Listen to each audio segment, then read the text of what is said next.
Let's really talk about. I think Netflix believes HBO is going to go full binge. So it seems like here that Netflix released impressive Q4 earnings from last year, and they're killing it just by releasing full shows online, allowing people to binge. We've talked about this before.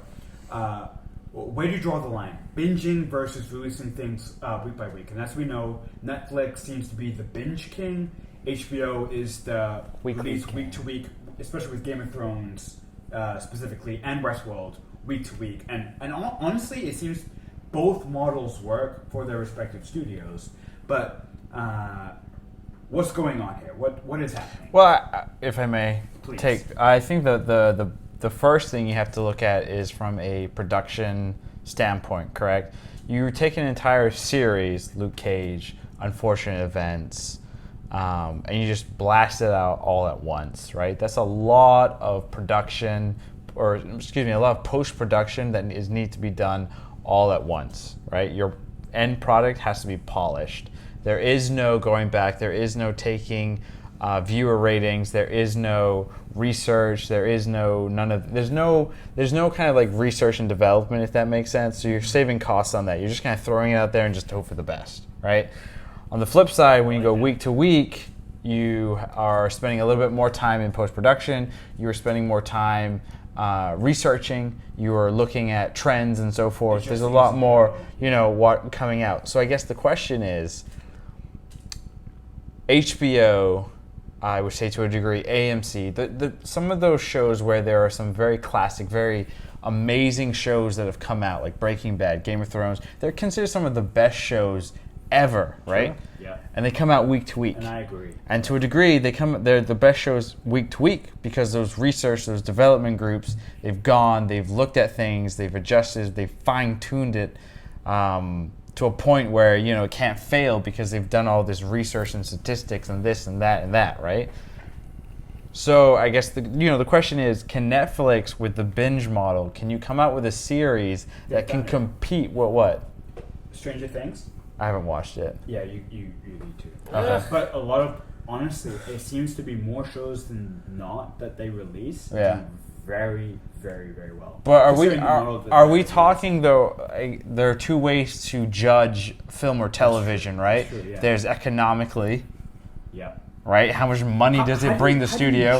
And then there's like the arts and the craftsmanship of it, right? Sure. Right. Game of Thrones and Breaking Bad, they consider those artistically and financially perfect. You need to watch Stranger Things. But if you look, you really do. If you look critically, the less likely to happen. If you look, that's fine. But you need to watch that. If you look critically, the Golden Globes just happened. HBO, I believe, got shut out completely from winning anything, and I believe Netflix took home a bunch of the awards. So it's interesting because I think there's definitely credence to both. Mm-hmm.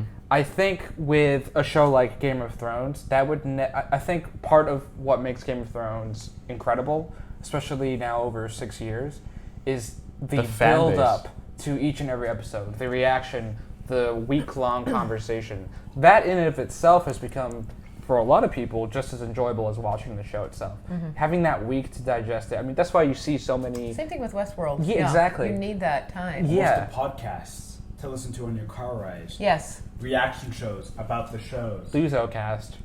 Numbers...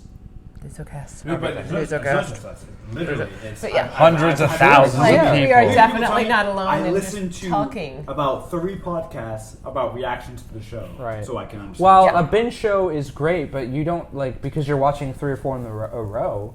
You can't have as dense material because you don't have any time to really react to it because you're just going right through it. While Game of Thrones, you have a week. Right. I mean, Unfortunate Events. There's a lot of content there, right? But like you said, because we're just kind of going through it all very, very quickly, it's harder to kind of sit down with someone and be like, well, in episode 2, in scene 33, when the camera panned to the left, And It's exactly, harder because if it's just so much if more. If you think about it, we've run into that ourselves when we talk about, we were talking about The Man in the High Castle.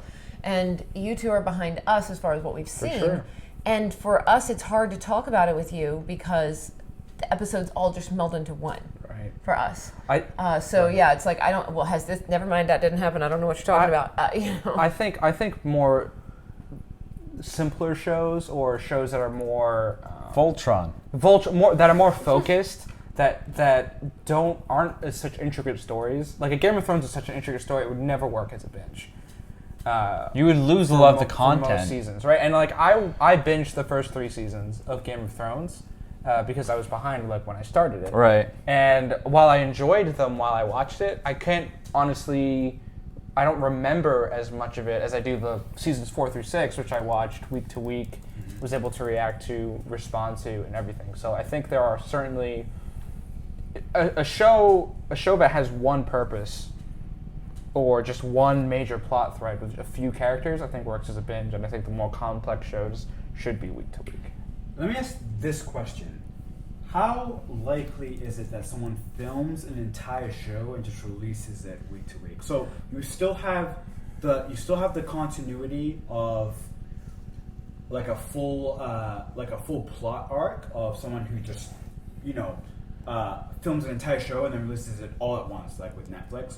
But you still have the excitement of releasing it week to week.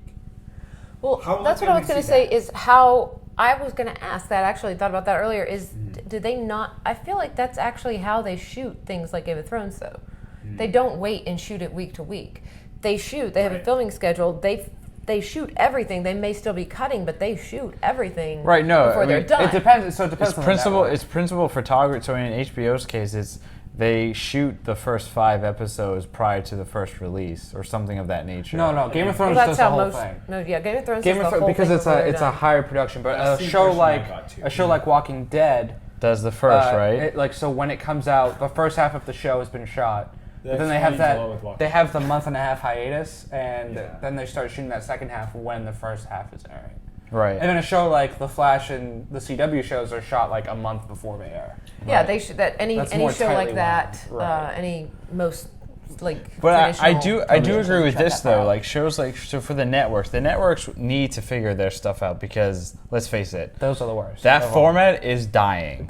Dead. Week to week. Week to week on a network, especially because you're filming, like you said, a month or a couple weeks before you actually air.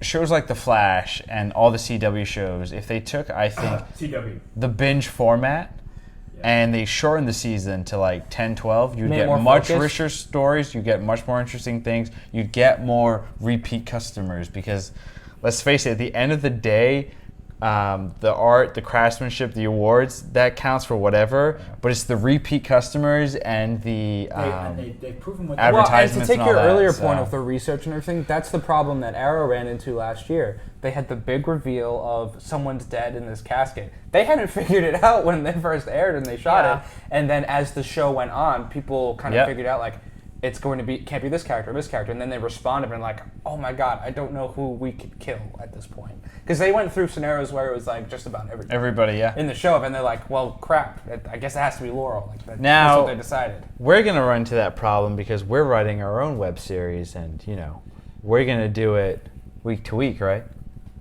No, we're not going to do it. Well, no, I thought we haven't figured it out yet. See, film it all at once and we release haven't it figured week it to out. This is an interesting creative problem. Now, Yes. so Actually, that is. So my last question to end the show, I'm going to ask each of you, what do you prefer in terms of consuming a show? Do you rather binge watch a show, or do you rather watch it week to week? What, in your opinion, is the better medium for entertainment and art? I like both. And that might be two different questions right there. That I just I asked. like both. You like both? Because I enjoy watching Game of Thrones, Westworld week to week. But there are some shows where I don't want to watch it week to week, and I'd rather get a couple of episodes and then just watch them and then wait a little while and watch the next chunk of episodes. When we binge, a lot of times we end up watching a small chunk and then taking a little bit of a break, maybe a day or two, and then watching more. We don't straight binge most of the Like Man in time. the High Castle, kind of. That's what's happened with us. We watch a couple of Man High Castle episodes, then we take a break. Yeah. We'll come back to it. Unfortunate Events has been the same way. We've taken a couple of days because you go to And watch it in the then evening. You're like, I just need something like and then light and short and wonderfully done. Like those are great shows that you can tell painstaking amount of energy has been put into every single aspect of that show. But you're right. It takes energy out of you to watch those shows. And you're like, okay, if I'm going to binge watch this, let's be honest. People today don't have self-control over their habits at all. Nope. In my opinion, so I think I just answered my own question. I'd rather have a show week to week to control my own habits because I can't control myself.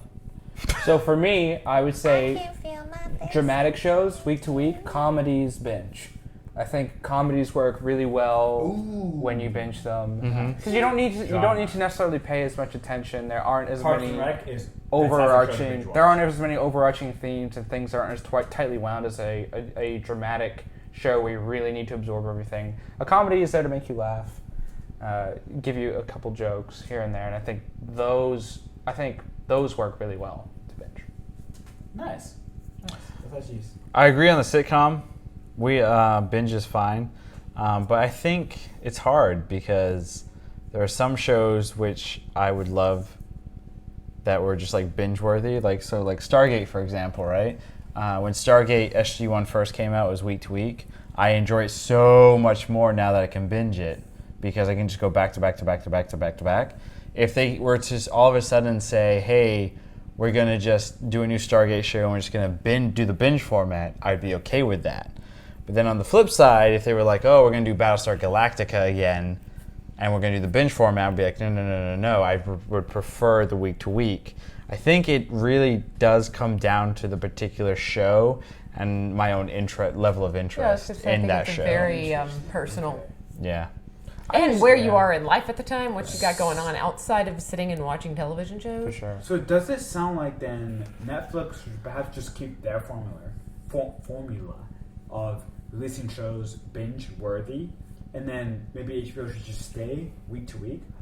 It sounds like there might be a market for both, right? So why not just let both be bygones be bygones? I think honestly both companies should do both. There's nothing anywhere that says that you have to be binge only or you have to be week to week. Well, technically HBO does do both. Once it's released, it's there to binge. True, but they could, if they wanted to, release a whole show. Some of their shows, like for example, The Pope, right? Sure. Sounds like it might be better binge. That sounds like it would be a better binge. That's what I've heard. Yeah. Just based on the ratings of the first episode. Well, the second episode is tomorrow. I heard the second. Oh, okay. Or third one's tomorrow. I think we're 3 in. We haven't seen it yet, and we want to, and hopefully we have a LuZo something to that. But first episode, in general, didn't do very well critically. Second episode did a lot better. So that sounds like a show that would actually be better binged watched. Whereas you have some episodes that set up what's happening, and then some episodes that really drive the action home. And I think you're absolutely right. It really depends on the show. The type of action that's happening, and maybe even the type of fans that your show draws in. You know what I'm saying? A Power Rangers type of audience is gonna really want one kind of show, and Breaking Bad's gonna be another. Breaking Bad, well, exactly. Breaking Bad. There's a new Netflix show, about Queen Victoria. The Crown. Which apparently is extremely good. And we should probably at least take a look at that, and maybe we will. No, Mom likes it. Yeah, Mom. Sorry, our mother likes it. We don't like that. I'm just kidding, Mom. No, a couple people that are not Mom liked it too. Dad? Yeah, I was going to say.